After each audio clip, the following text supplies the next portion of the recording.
know me, I'm a rapping ass nigga. I don't be rapping for no rapping ass niggas. They want features, but I ain't gon' back to back with your funny words. Get back, I'll have to back niggas. It's the guy G Holy, reppin' Gioli.com, and oftentimes I fuck up my experience for y'all. I love y'all niggas so much, I just go fuck up my own album experience for y'all niggas. You know what I'm saying? You know, this is something I would listen to from top to bottom. I don't want to start once I stop, once I start. But for y'all niggas, I make an exception. This is Nas, Ghetto Reporter, the first song off of King's Disease 3. So from now on, if it's some shit that I want to digest the whole thing before I ever give an opinion or have my face reacting to it, whatever it is, what I'm going to do is I'm going to just listen to the intro only. Because that's not fucking up nothing for me. You know what I'm saying? The intro is the intro. So, Ghetto Reporter, man. Let's get into it. Asking what product should I sell is one of the worst questions that you can ask when you're starting a business. Facts. When you're Now look, album of the year, right? I said this before I listened to anything from this. I said, coming off 2 and Magic, and the way they rolling this out, it's already an album of the year contender. It's already contending for the contender. Like, I don't have to hear it. It's Nas, he in that zone. Like, he's been in this zone. He's cementing his legacy and solidifying himself as the rapper with the greatest catalog of all time. Between him and Jay, they got to work that out.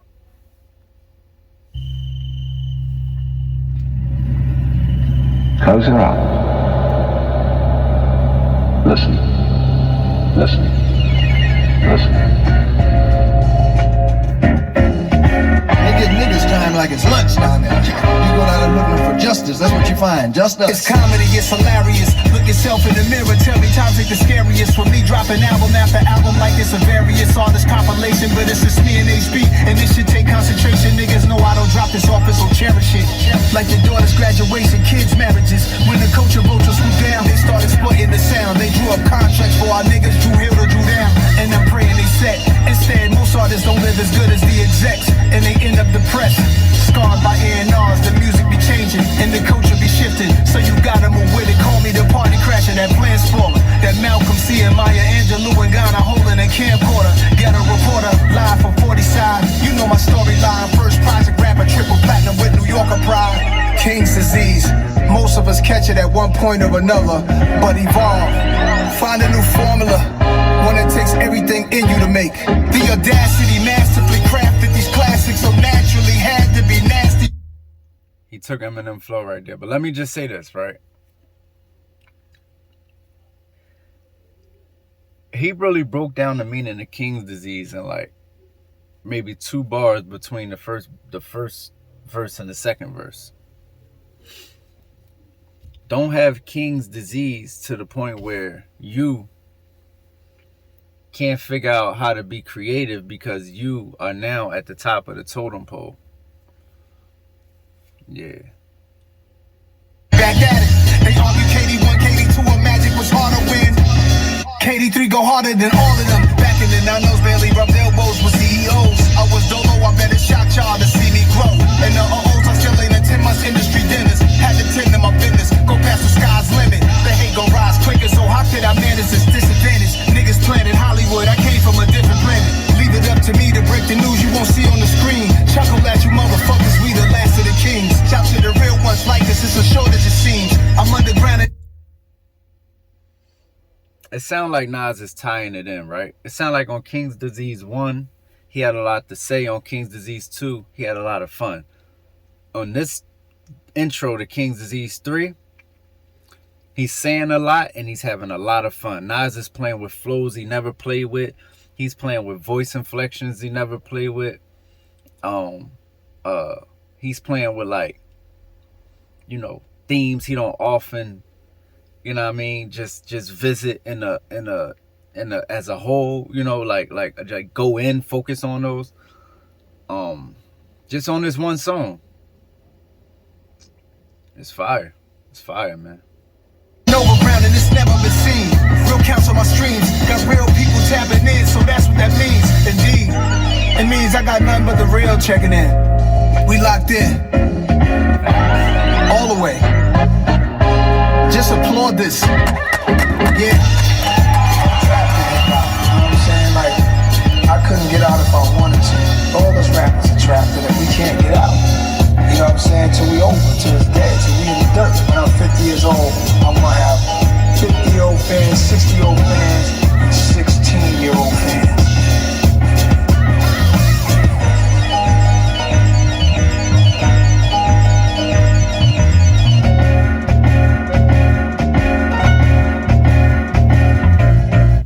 Yo, if you fuck with me, you know what I mean, a big fan of what I do. I'm recording my entire album in like an hour. Not even album, like project, whatever. My end of the year project, I'm recording it like an hour. He put his out on the 11th. I wanted to record on the 11th, the whole thing. He put his, I put mine out on the 22nd. So y'all got 11 days. Let's get it. Nas, Ghetto Reporter. Oh, only he is him. Look at me. Only he is him, right? Nas, man.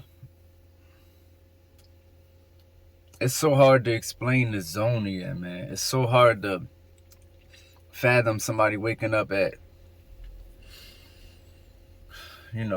42, 41 and going, yo, I'ma cement my legacy all over again. Like, I know it's cemented. I'm Nas, but like, let me have a real third leg at this. Pause. You get what I'm saying?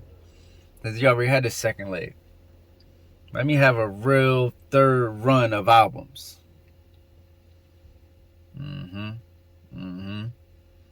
It's like Life is Good. He turned that corner, but like grown nigga rap that still had that Nasness and never looked back. He turned that corner. He made this, Kanye fucked up one of his albums, trying to taint his legacy. And Nas got some fucked up albums. But I'm just saying, that was the most fucked up. Because it was like, come on, it's Kanye, it's Nas, it's only 7 joints. And like only took 2 good joints away from him. So it was like, whatever, right?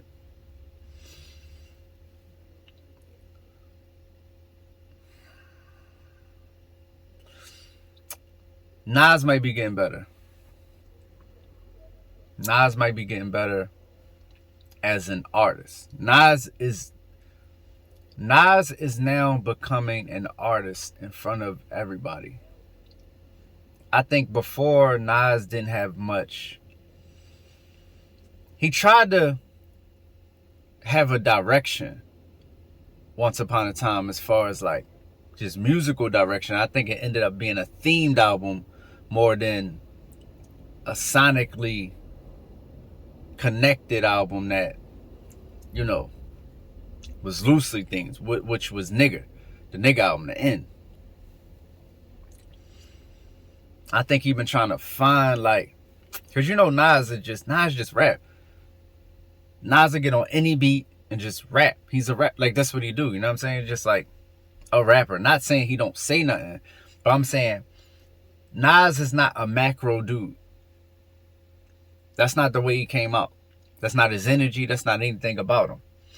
What I mean is, let's say like a West Side Gun, who I just listened to his album 10 is amazing. He approaches things from a macro level, meaning he's looking at the big piece and then adding the pieces to make the big piece. He sees the big piece first and then make the pieces to make the full piece. That's thinking macro. That's coming in with an overview and then adding the detail later. Nas's process prior to this run was like, let me go in there and make the pieces and then try to make the pie. And sometimes when you do that, you do get better results because you're going in without anything, no expectation, no limits, and then you come out with something that could be amazing. But if you don't already have the macro, the overview, the what you want people to feel and know before you go in there, you run the risk of this could just come out a little jumbled, because it's like not a particular thing that I'm going for. You get what I'm saying? A particular direction or sound or feel or whatever. So I think Nas has successfully,